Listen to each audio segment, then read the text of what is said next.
তোমার জামার ভিতরে এটা কি? ও কিছু নয়, কিছু নয়। বোতল। দেখো, তোমাকে আমি অনেকবার বলেছি এই বাড়িতে বোতল ঢুকবে না। আচ্ছা ঠিক আছে, ফেরত দিয়ে আসছি। আচ্ছা, এটা কি? এই প্যাকেটের মধ্যে এটা কি? তুমি নিজেই দেখে না।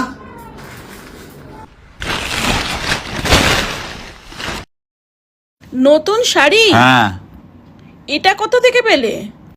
ও দোকানে একটা নতুন স্কিম চলছে, একটা বোতলের সঙ্গে একটা নতুন শাড়ি ফ্রি। কি?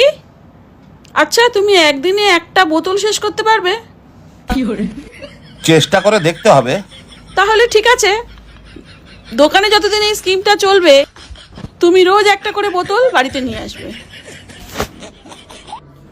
কিন্তু অত টাকা পাবো কোথায়? সে টাকা আমি তোমাকে দিয়ে দেবো। ঠিক আছে, ওকে।